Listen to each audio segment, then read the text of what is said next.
Hello, Peggy Huff. How are you? I got it. Say again?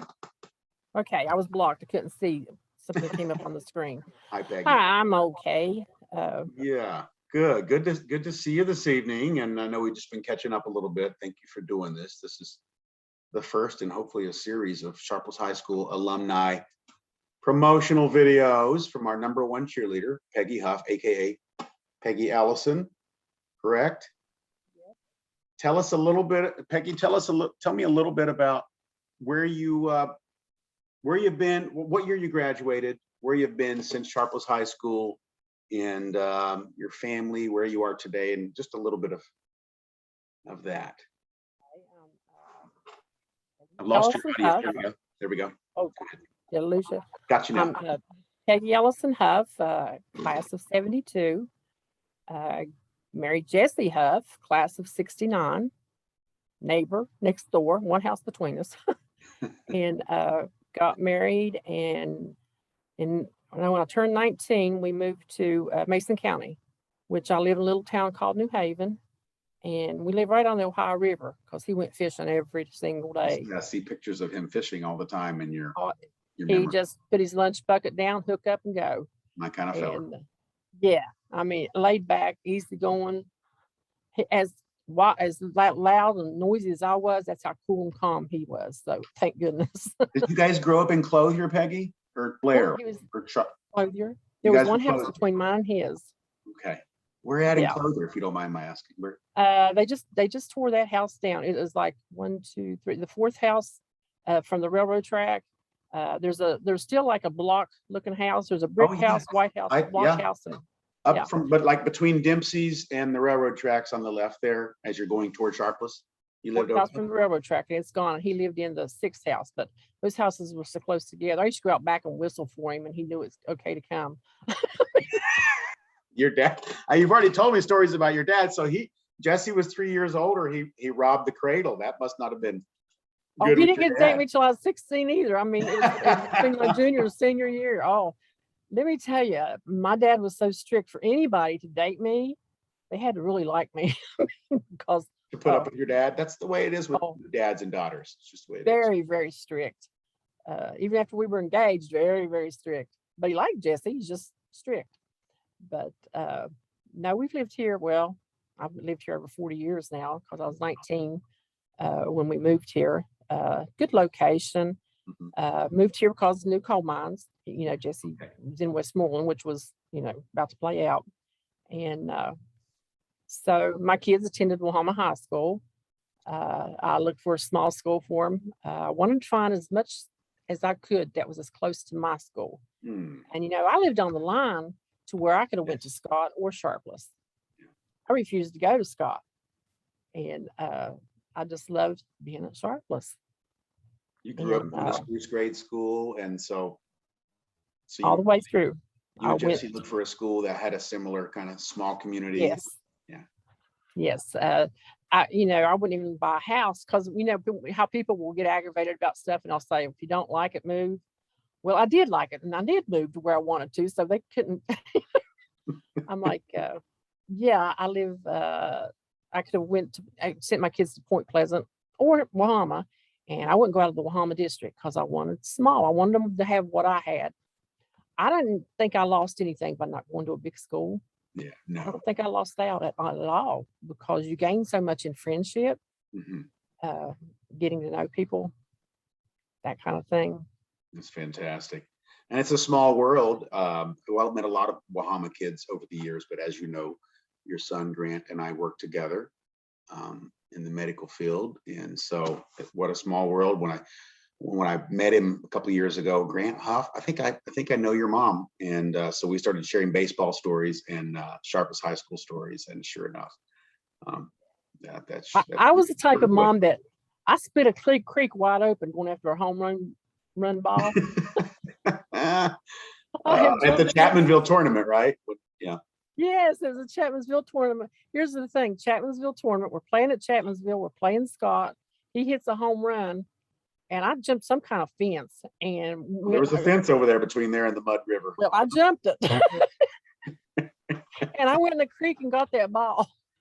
Uh, well, that's what moms do. Moms, That's what. moms do what they got to do for their sons. Yeah, That's yeah. perfect. It's just He's a great it guy. was always so good. And when Sharples came to Wahama, the basketball team, Yes. team that- honest to gosh, I'm like they had to get used to me. I was cheerleader for 6 years, so I'm used to yelling and hollering. And my dad played ball, so I was always around sports. And when Sharples came, first of all, I haven't lost any of my accent. Don't try to. And they would tell me, especially the concession stand, we just waited on some more of your people. And I'm like, After all they these didn't know years, how. we finally get to meet Yeah. Peggy's people. And when the funniest was when Timmy Williams hollered out at the referee. I He's got so so loud. tickled.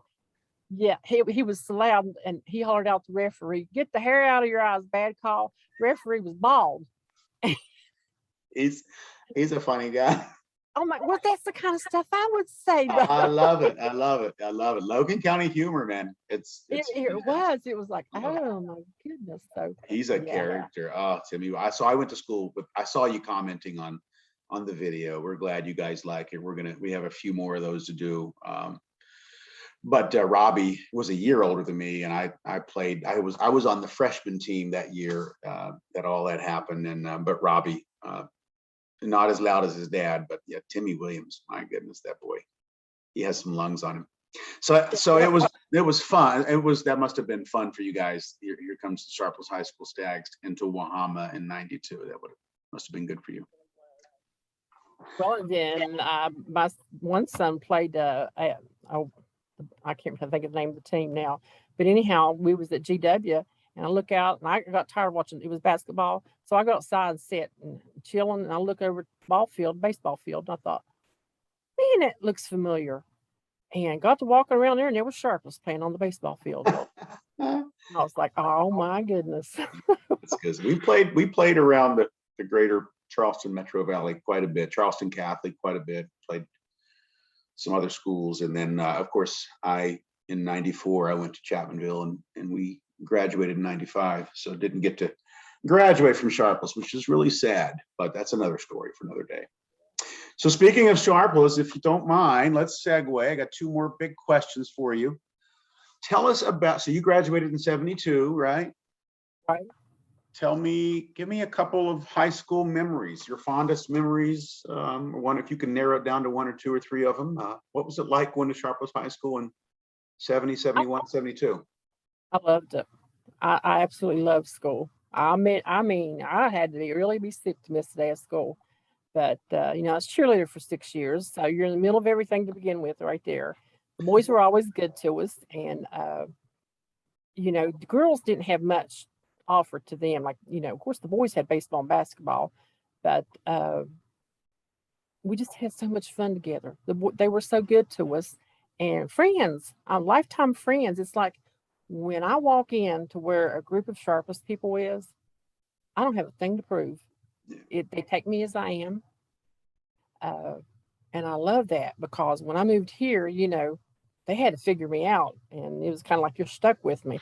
But Sharpest, yeah, of course the cheerleading was a big deal in my life, but Yeah, gymnastics came to Sharpest for a year. I don't know did if it? you were.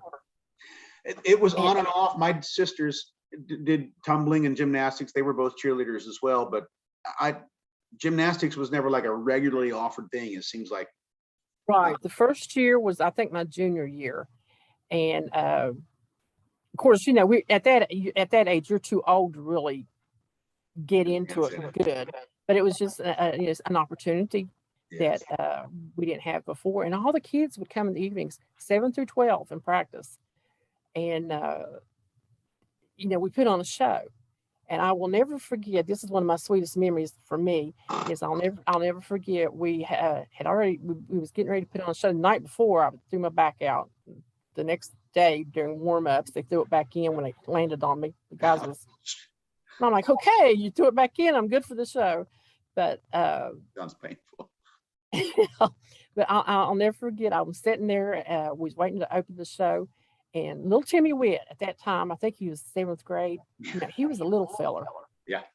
And he was sitting beside me. Now here I am. I'm a junior, and he's a seventh grader, and that's kind of intimidating sometimes for kids that age. And I looked at this kid, and I said, I'm blank. I'm the first person to go out on the floor, and totally forgot my routine. That's And I look at him. I'm like, I can't remember anything. He told me how to start my routine. the seventh grader, Timmy Witt. Seventh grader told me, he said, this is how you start it. And I thought, okay. When I went out there on that floor, I still didn't know other than what Timmy told me. Did you just make it up? And no, as when they turned the music on and I got in the position that Timmy told me I got in, when I got in that position, the music started, every bit of it came back. And so I did the routine. And I'm thinking, oh, God bless that little boy's heart that he remembered what I was supposed to do. So that's a sweet memory for me. The big stage, sometimes you freeze up. What's some of your, give me one or two of your favorite teachers and why in 30-second snippets. Miss Stone put up with us. Oh my gosh. Do you know I had Mrs. Stone my senior year for English Lit at Chapmanville? Well, actually, when we was at Chapmanville, I got to see Miss Stone that ball game, but I've kept in contact with her throughout the years. Yeah. So Miss Stone every year, she got a card and pictures of my boys. So my boys, she grew up knowing my boys grew up. Yeah. And so she was always really good to us. She just, I don't know. She's just really sweet. I liked all the teachers though. I was really lucky. Yeah. I liked them all. Favorite subject? PE. I had to have seen that one coming. Yeah, of course. My senior year, the first class and the last class of the day was PE. The first class of the day, that's horrible. And the last class of the day. Yeah, no, you get cleaned up, go to school, and then you go, there you go. Get right back in the shower. Yeah, so my first class was regular. Yeah. And the last class was with the boys. It was called advanced PE, and there was like 5 girls with a gang of boys. And, yeah. That must have had its pros and cons. Oh yeah, I came out there with a black eye, but no, it was just playing ball and stuff. It was good. That's really wonderful. Good. I loved Mrs. Stone. She treated me so kindly at Chapmanville, and she always talked about my dad and this and that. And you look so much like him, and that she was a sweet lady. Tell me, we have time for one more question, and I think the most important question, and appreciate your time on here, but talk about the reunion. Why is it important to you? Why, you come every year. You seem to be in the middle of the action and full of energy and life and vibrance. Tell us why you do it, and why is it important for us to hand this thing off and grow it and move it on down the road for Stags. It's the best thing that ever happened. Bernie Cook is how I got involved. He started it in 2010. I think that was the first year that the older group combined with the younger group. Okay. And he's the one that got it started. And so I spent hours and hours of research on trying to find my people, especially my class and stuff like that. And I did my own little paper where I had to answer questions, and I passed it along. I just did it for my class, and that's what we did. We tried to find somebody from the class to help locate people. And the best thing about it is the different eras. We all grew up the same. We just grew up at different times. We all did this thing. We all jumped off that same bridge. We all. What bridge is that? I have no idea what you're talking about. We all did at Clothier, and then a lot of them did it at Helen, up Laurel. My mom still to this day doesn't know that I jumped off the trestle at Helen. She wouldn't believe it. Now she does. I used to get in trouble for it all the time. Well, yeah, my mom caught me jumping off. I was jumping off the rail. Yeah, she caught me. Why were we not allowed to jump in the creek? I always got in trouble for that. Because it was high and it wasn't very deep, and I was on the rail. And she told me not to jump off the pier, so I didn't. I went higher and jumped off the rail. I didn't break rules. I just twisting the rule a little bit. I like that. Yeah. But here's the thing. I'm seeing comments about like Teddy Joe. Yeah. And here's the thing. Because Mr. Cook made the comment to me. He said Sandy Lambert was holding court out front, greeting people, and I was holding court around the fireplace. And I said, we weren't there reading books. We were just, as people were coming in, we were greeting them. And I said, sitting by that fireplace, I got to know Teddy Joe Bice. This was at the Okay. 2010 reunion. Yes. And see, so therefore I got to know the older ones, and then I've got to know these younger ones. And I have thoroughly enjoyed getting even my class, like Emmett Atkins. I don't know if you remember him or not. I do. Shine School. Didn't hardly say anything.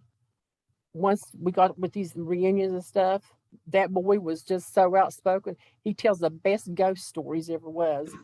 And yeah, I won't take anything off my computer because I like to reread them.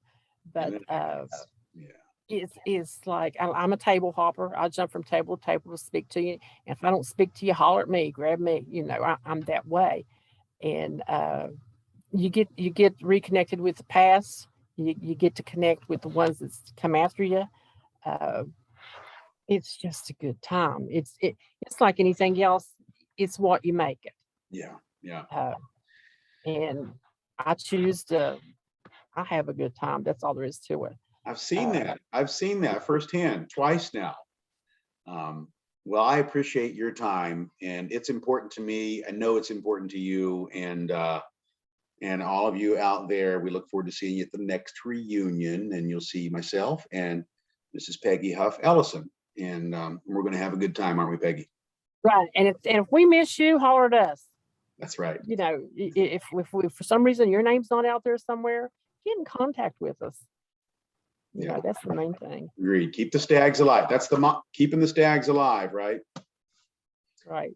It's fantastic. Hey, it is so good to see your face, and appreciate the time and love catching up with you. I love hearing your stories. We'll do some more of this. And if you're interested in talking about your time at Sharples, hit us up on the DMs or leave a message below. And yeah, we'd love to hear from you. Thank you, Peggy. Have a great evening. And we'll talk to you soon. Okay. Good night. Bye-bye.